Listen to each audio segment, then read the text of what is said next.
শুধু নেত্রীকে জিজ্ঞেস করলাম, আপা গ্রেফতার হব? বললেন না। আমি কেন, আপা যখন বলছে গ্রেফতার হইতে মানা করছে, পৃথিবীর কোন শক্তি নাই যে শামীম ওসমানকে গ্রেফতার করে। হ্যালো দর্শকবৃন্দ, আজকে আমাদের সাথে নাই শামীম ওসমান ভাই, কিন্তু আগে ছিল। আজকে আমরা তার সাথে কথার খেলা খেলবো। আচ্ছা ওসমান সাহেব, 2 এ 2 কত হয়? আমাদেরকে কেউ যদি জিজ্ঞেস করে 2 আর 2 কি হয়, সাধারণ মানুষ বলবে 4 হয়, আমরা বলি 22 হয়। আপনার একটা বিখ্যাত ডায়লগ আছে, খেলা হবে, খেলা হবে, খেলা হবে। আসলে এখানে আপনি কোন খেলার কথা বলতেছেন? খাটের খেলা নাকি মাঠের খেলা? আমার মনে হয় আপনি খাটের খেলায় বিশেষ মুহূর্তে দুর্বল। আপনাকে সবল করার জন্য আমি এবং আমার টিম নিজ দায়িত্বে বিনামূল্যে নিরলসভাবে আপনাকে খেলা শিখিয়ে দেব। আরে কারে খেলা শিখান? আমাকে খেলা শিখাবেন? আমরা তো অনেক ছোটবেলার খেলোয়াড় রে ভাই।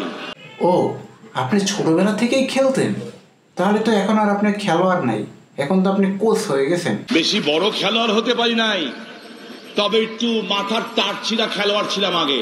ছোটবেলায় যখন আপনি এসব খেলা খেলতেন তখন আপনার বয়স কত ছিল? বয়স 17, 18, 19। ও আচ্ছা আচ্ছা আচ্ছা আচ্ছা আচ্ছা। সেকেন্ড ইয়ারে পড়ি তুলাম কলেজে। শুনলাম একজন লোক আসবেন, তার নাম জিয়াউর রহমান। আচ্ছা, তখন কি আমাদের নেত্রী মানে আপনার আপা কি দেশে ছিলেন?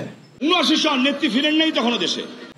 তখন আপনি জিয়াউর রহমান সম্পর্কে কিছু জানতেন?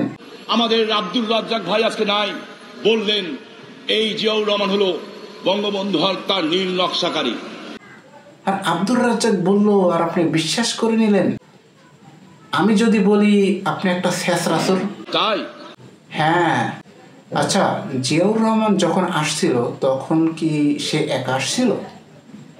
উনি আসছেন, সামনে বহর পিছে বহর, সকল বহর নিয়ে আসছেন। তখন তাকে দেখে আপনি কি করছিলেন? 7টা ছেলে দাঁড়িয়ে গেলাম তোরম কলেজের গেটের সামনে। তারপর? বললাম জেনারেল জিয়া, জেনারেল জিয়া জিন্দাবাদ জিন্দাবাদ। তারপর? জিয়াউর রহমান সাহেব মনে করলেন এরা বোধহয় আমার সমর্থক। হ্যাঁ, মনে করারই তো কথা। তার নামে স্লোগান দিলে সে তো মনে করবেই, তাই না? হাত বাড়ালেন হ্যান্ডশেক করার জন্য।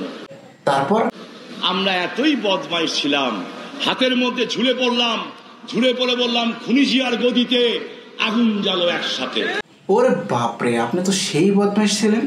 এরকম একটা কাজ করার পর পুলিশ আপনাকে ধরে নাই? 17 দিন আমি আমার এলাকায় ছিলাম, লুকায় না খোলা। 17 দিন। তো তখন আপনার প্রাণপ্রিয় আপা আপনাকে বাহবা দেয় নাই, বা আপনি আপাকে কিছু বলেন নাই? শুধু নেত্রীকে জিজ্ঞেস করলাম, আপা গ্রেফতার হব? বললেন না।